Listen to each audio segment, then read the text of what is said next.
thank you so much for being here and taking the time. I know that this has been a very busy few weeks for you and upcoming. So thank you for taking the time to sit down and talk with me today. Thanks, Eric.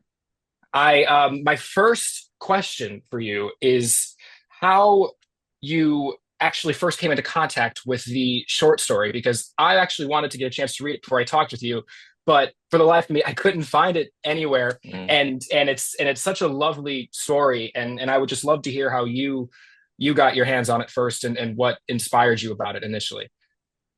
Yeah, I read The Singers for the first time in George Saunders' book, A Swim in a Pond in the Rain. Um, his storytelling masterclass where he breaks down seven classic Russian short stories and uses them as sort of a framework for a storytelling sort of an educational book. And yeah, the first time I read The Singers, I was a little bored by the read because it's this really dense um and kind of slow read. But the writer sort of plays a trick on you where he lulls you to sleep in the EDM of this 1850 Russian pub, and then surprises you with this really beautiful testament to just the power of connection through vulnerability and song in this case.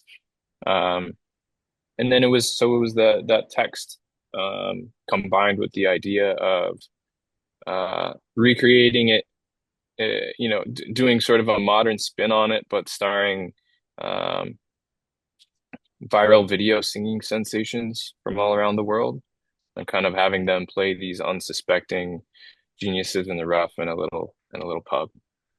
That's awesome. And I'm glad you brought up the viral singing sensation part of your casting process, because that actually leads me into another question I had. And I might need you to fact check me on a couple of things when I ask this question, because I want to make sure I had the research right.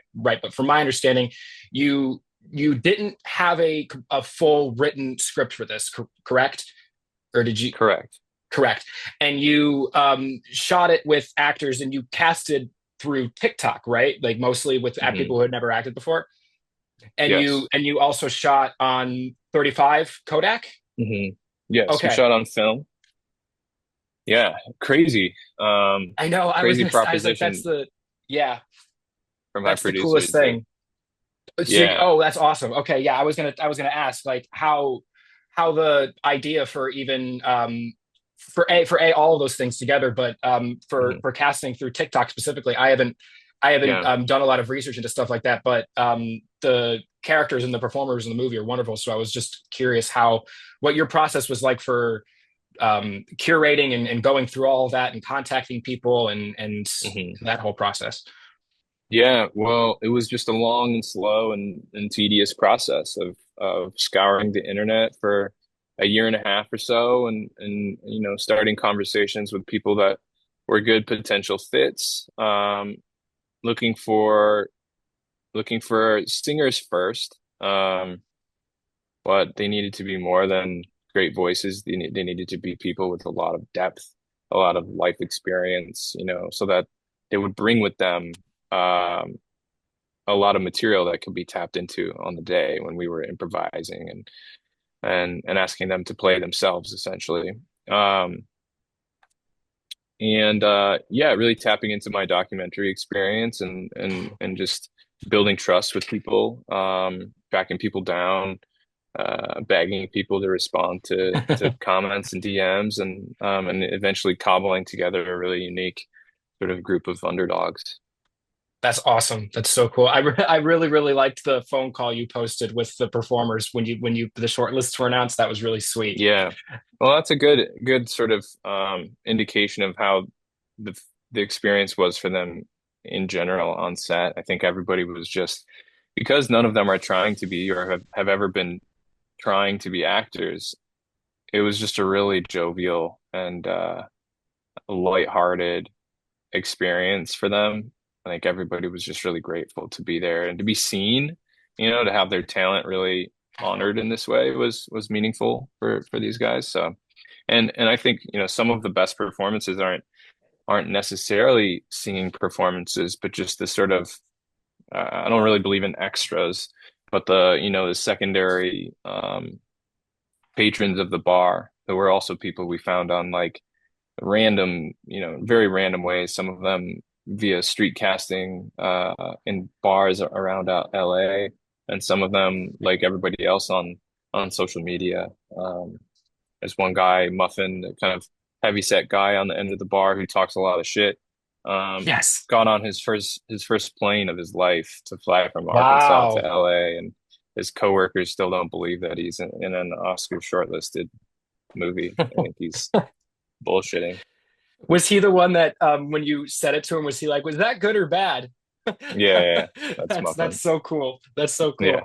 Yeah. And when you watch I've seen the film twice now, and Mm, both times I watched it, I would have never guessed that you were improvising with the script and with setups and everything, because the edit is so smooth. And mhm, I'm curious what your process was like when problems may have arisen, or adaptation or adaptions that you would have had to do if like the geography of the space wasn't what you needed for a mhm, specific shot. And just I was really struck by your use of fades quite a lot that seem really in time with other shots. And so mhm.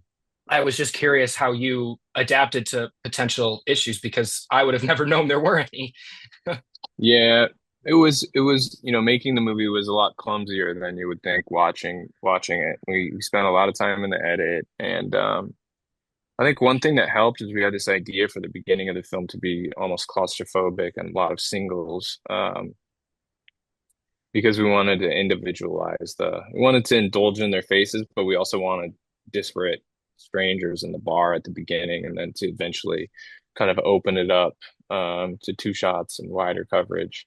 Um, because of that, we could really control the pace and the script, the ultimate script, in the first half of the edit, which is probably the most experimental when it comes to improvisation and guys really, just having real life conversations. And um, so that was really helpful. But yeah, I mean, there were a lot of continuity issues still. And occasionally we could fix something by removing someone from the background, a paint out here or there, um, or flopping a shot, horizontally. Um, so lots of little editing tricks, and the dough was really massaged, a lot Yeah. to get it to this point. And it shows in more ways than one. I wanted to ask about your mix too, because I watched it with the AirPods in, and Hmm. pretty immediately I was just blown away by the mix. And so Hmm. I wanted to ask you about your process of timing, mostly just because, again, that's another thing where in post, I the stereotypical saying, fix it in post, whatever. But Hmm. just what you're able to come up with and create in the sound base specifically when you're Yeah. when you're working in that way. And um just about what channels you need to use when, and how long Mm. things need to last. And so I was wondering what your philosophy was with when it comes to this film on that. Yeah, well, I'm glad you noticed that because there's an immense amount of attention to detail, and even, three layers deep, where, it's sort of like the first layer is the main dialogue layer, let's say. And then the second layer is stuff that you're hearing but not really tracking, maybe it's like coming in and out, it's weaving with the first layer. And then the third layer is also there, and it's just uh again, just really trying to get to something that feels as lived in as possible and as truthful as possible. It's like three layers of truth. These are all conversations that we recorded throughout the shoot. We basically, with sound, we would hit record essentially twice a day. So we'd have all these guys lobbed, and we would just roll straight from the beginning of the day to lunch, and then after lunch we would roll again until the end of the day. And so all of that, all the small talk, everything the guys were saying was raw material that we used to sort of construct these really intricately uh, edited, um, and woven soundscapes. That's awesome. The recording all day. I can imagine the amount of the battery bill on those labs. That would have been Mhm. insane. I have one more question for you because I don't want to take up too much of your time. I was wondering what your process was as a DP that's also a writer director on this, especially Mhm. given how different visually this film is from some other works of yours that I'm familiar with. I'm a big fan of Dee Dee. And I think of the differences visually with these two films and how you're working more closely with a writer director on Dee Dee. And with this one, it's kind of your own vision in all areas. And so I was wondering how that process was different both as a feature film or the short film as someone who's collaborating with another artist and Mhm. obviously you're this is still a collaborative process with you in all three of those chairs, but with you as a writer director it's probably different for you. So I was just Mhm. wondering what your how similar or different your experiences were on both of these projects. Mm. Yeah, pretty different, I would say, from Dee Dee. Not that different from a lot of the documentaries, that I'm working on with a small crew. And I really just think of myself as a filmmaker, whether it's a feature film like Dee Dee or a commercial or you have to kind of calibrate I tune the filmmaker that I am to the needs of that production. I think Sean, director of Dee Dee, for example, is really appreciates that I bring with me as a DP more than just knowing how to light and frame. That I have, experience as a filmmaker and narrative and documentary and as an editor, and I understand the sort of the rhythm of coverage. But yeah, I mean, ultimately, on Dee Dee, Sean is really the driver of that vision, and I would say there to support. There was a lot more pressure, I think, on me on the singers because I was wearing those multiple hats and naturally having to make more decisions, a lot of creative decisions all kind of at once, and it was a little chaotic. There were moments for sure where I was feeling like I should have worked with the DP on the singers.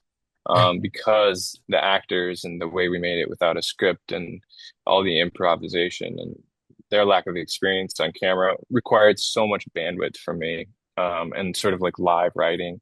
But I had a really good gaffer, Max Goldberg, and he did a fantastic job helping me light the movie. So That's awesome. Well, on that note, I think we're just about out of time. So thank you so much for taking the time to sit down. I'm gonna congratulations on the film again. It's wonderful. I'm rooting for you guys. thank This you. is it's great. I'm gonna let you guys go here in a minute. I'll